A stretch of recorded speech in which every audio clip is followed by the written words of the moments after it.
Oh! Stop, stop, attends, la carreau, la carreau.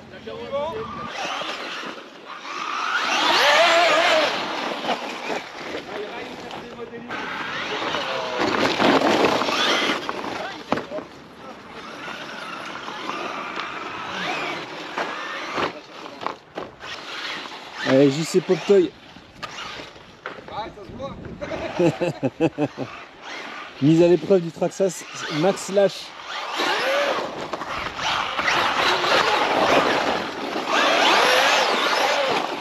Voilà. Il a la pêche. Hein.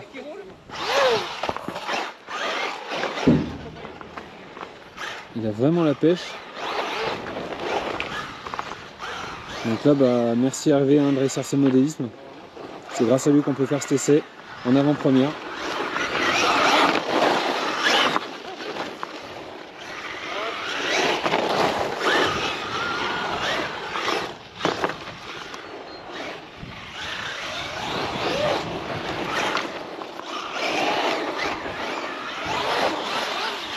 Donc là on se fait les tests d'abord et on se fera un petit comparatif après avec les autres machines. On était impatients de la tester. On s'est regardé pendant 1 heure et puis là, ça y est, on s'est décidé à mettre les batteries. Et ouais, alors on va tenter de prendre en main la bête.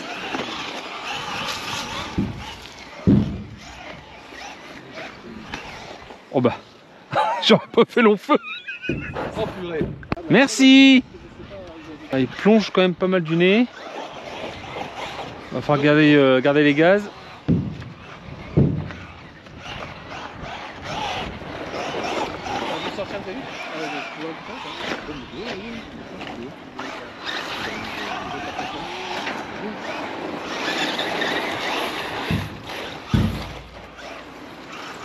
Moi des petites balles.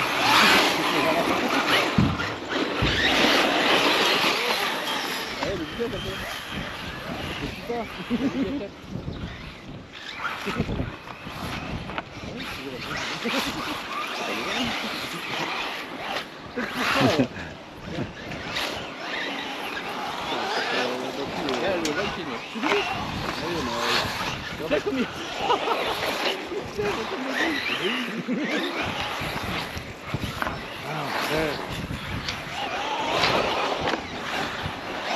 C'est pas mal, c'est pas mal.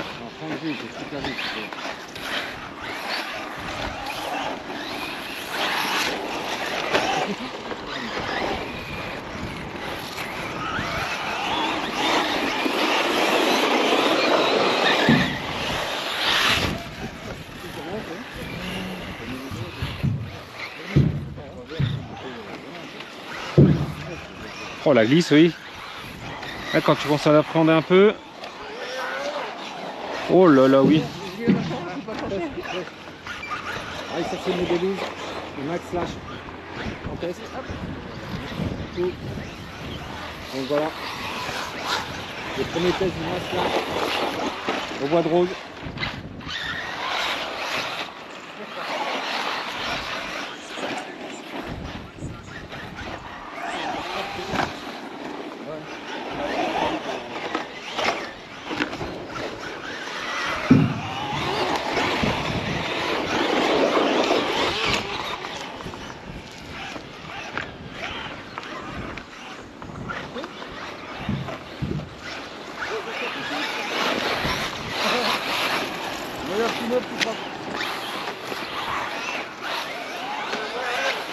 Oh, il est une gouache par contre. Il a une boîte, c'est tout ça. Bah sortie de boîte.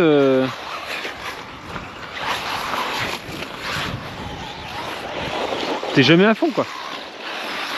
Moitié de gaz ça suffit largement sur la piste. continue les essais. Essais ouverts, hein. Parce que là, vous voyez, j'ai vu, regarde, il y a les contrôles. Moi, j'ai roulé aussi. D'accord.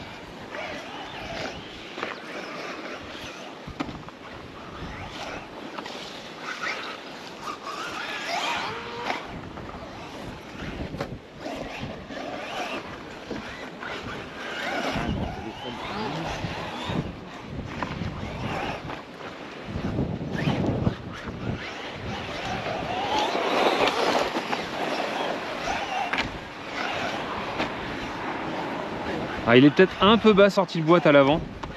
Du coup, il a tendance quand même pas mal à frotter. Il faudrait durcir un peu la suspension avant.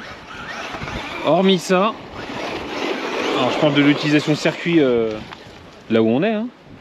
Mais hormis ça, pour l'instant, j'ai pas grand chose à reprocher.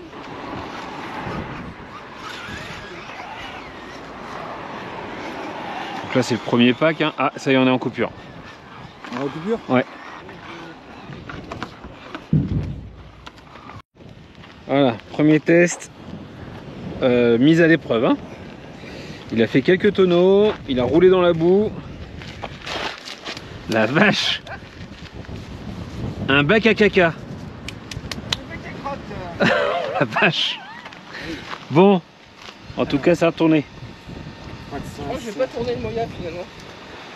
Allez, je vais débrancher. Attendez, ouais, vas-y. Je débranche, je débranche. Donc, franchement, bah, c'est un vrai choc cœur, ça. Le Max Splash.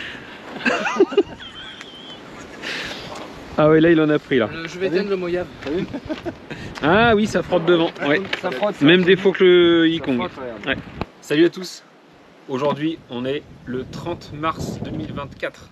Nous sommes au domaine Bois de Rose, à côté de Roquessel, Lorens, dans l'Hérault. Et on a la joie et le privilège de tester ce nouveau Traxxas Max Slash. Donc ça, c'est en partenariat avec Race RC Modélisme. La machine n'est pas encore sortie sur le marché. Mais avec la présence d'Hervé, on a la chance de pouvoir l'essayer aujourd'hui. Comme vous le voyez, elle a roulé. On a eu du mal à attendre. On a fait quelques petites vidéos courtes pour les réseaux, mais on a eu du mal à tenir et on a été l'essayer direct. Alors, vous voyez à côté, on a le Slash premier du nom, donc en 1/10. Là, celle-ci est en 1/8 et on a le Traxxas Max derrière. On a entendu que c'était une fusion du Slash et du Max. Ça se rapproche, mais quand on détaille un petit peu les pièces, il n'y a rien à voir. Démonstration. Alors déjà, pour ôter la carrosserie, c'est comme sur les nouveaux modèles, donc les XRT, la nouvelle Fiesta de chez Traxxas. Donc les fixations sont en dessous. Oui, elle est un petit peu pris, la carreau. On viendra sur les petits défauts qu'on a constatés après matisation. Donc les nouvelles fixations là, ça c'est vraiment pas mal. Et au moins, vous n'avez pas les plots qui ressortent. Ça tient bien. On a eu quelques crashs sur le premier test, vous verrez la vidéo. Ça tient bien. Franchement, c'est pas mal. De ce côté-là, c'est viable. Quand on regarde les tourelles, moi ça me fait penser aux cellules de Traxxas Max, aux cellules de Traxxas X Max et XRT. Ça s'en rapproche vraiment. L'architecture est la même. Évidemment adaptée aux short course, donc un peu plus basse. Les triangles sont complètement différents. Je compare un petit peu le châssis. Alors désolé, mais ouais, ça va être cracra pour cette vidéo de soi-disant une box, on va dire. Triangle Max et triangle Max Slash, ils sont différents. Niveau épaisseur, le Max Slash, ça a l'air un peu plus épais quand même que le Max. Les cardans sont les mêmes. Alors si ce n'est pas les mêmes, ça se joue à peu de choses, hein. Non, ils sont plus longs sur le Max. J'ai l'impression qu'ils sont un peu plus longs sur le Max. Il faudrait les sortir, tout mesurer. Bon, c'est pas le but de la vidéo. Là, c'est vous montrer le véhicule. Donc, c'est des cardans télescopiques également en plastique. Comme d'habitude chez Traxxas, donc c'est tout plastique, hein. Là, franchement, on a pris quelques pets sur la machine. Pour l'instant, rien n'a bougé. On a fait qu'un pack. Mais on a déjà vu des machines au bout d'un pack qui cassent, hein. Ce moteur 2000 kV, Vélinéo 2000 kV et le VXL 6S. Donc apparemment, c'était repris du Sledge. J'en ai parlé avec Hervé, qui s'est enseigné auprès de Traxxas. Il y a eu une mise à jour sur le moteur et le variateur est amélioré. Donc accélération plus souple. Je n'ai pas testé le Sledge. Par contre, l'accélération est vachement souple et quand tu mets les gaz, la machine watt vraiment. Franchement, quand elle est annoncée à plus de 110 km/h, je serais pas surpris qu'on les atteigne sans trop de difficultés, j'ai envie de dire. Elle a vraiment de la pêche. Là sur la piste, moi j'étais même pas à la moitié des gaz tout le temps. Donc la durée de vie des LiPo va être bonne.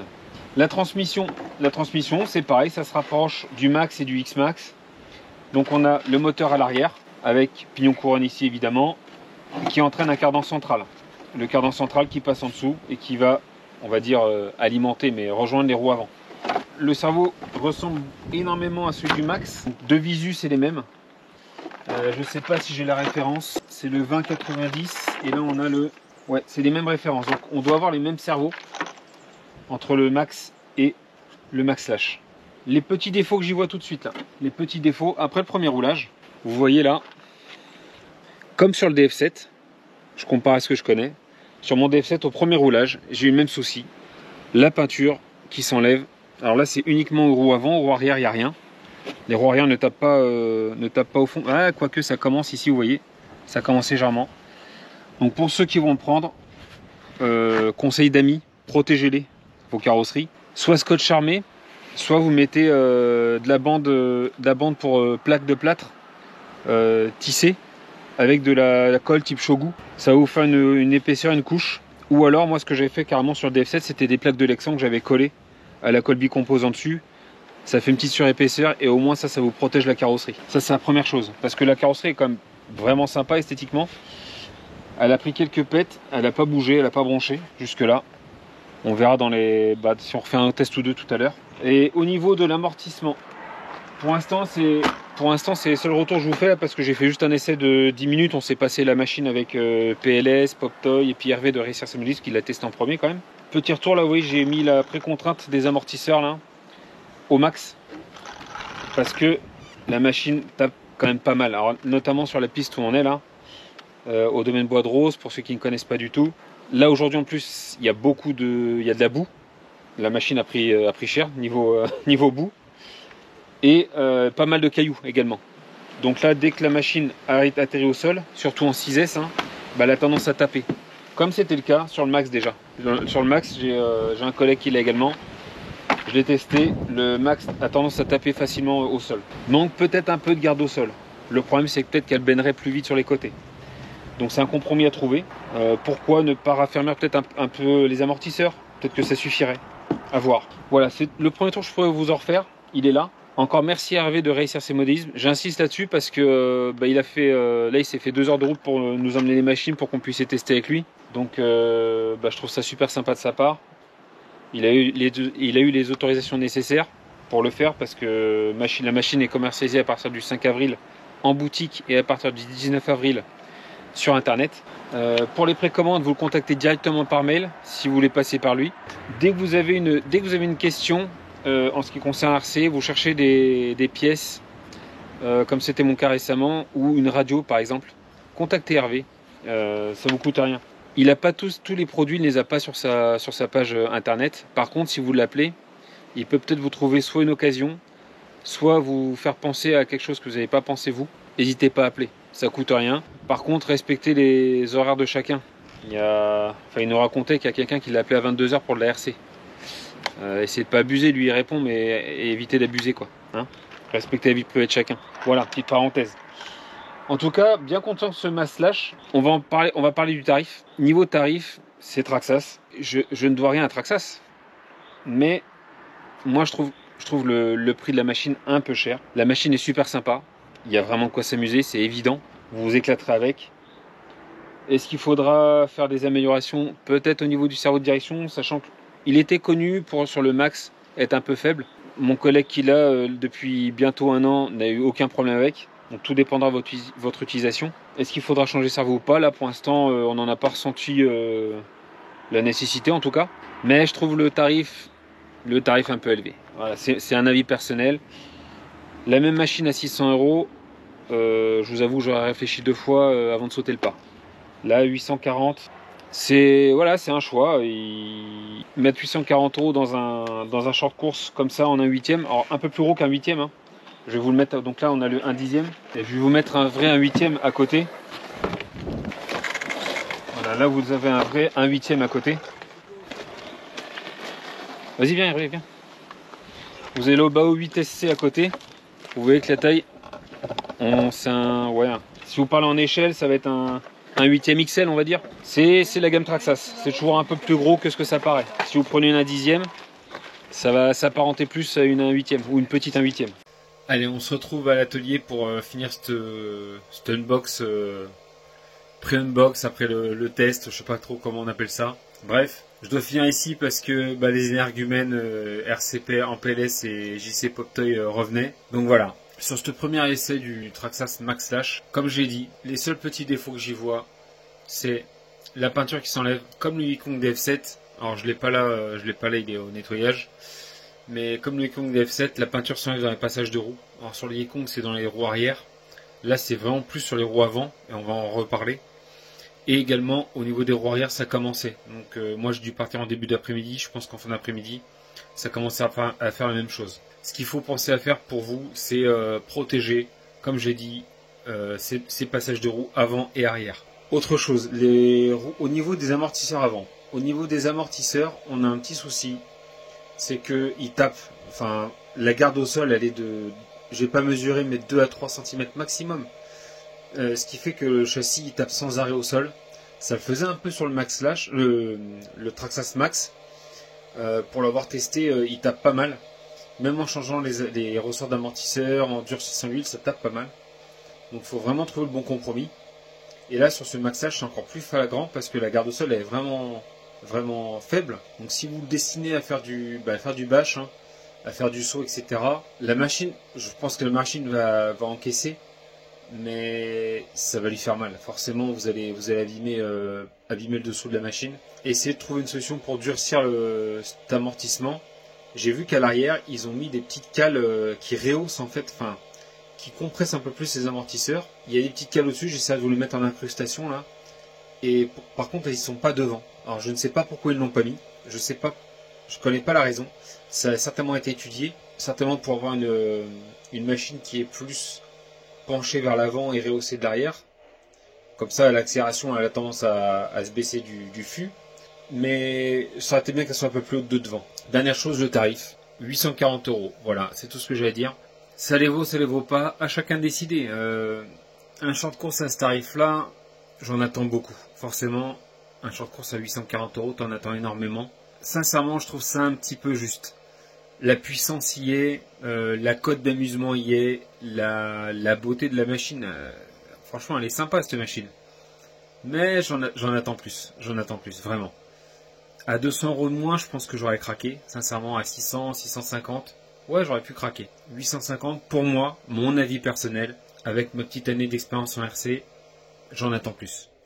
J'ai la moto là, vous voyez, en neuve elle vaut 600 et quelques euros.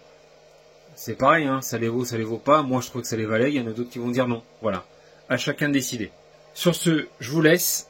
Cet après-midi, le petit test. J'ai fait un pack complet. Et puis, je vous souhaite un bon dimanche. Bonne journée à tous. Et en famille. Salut. Bisous, caresses.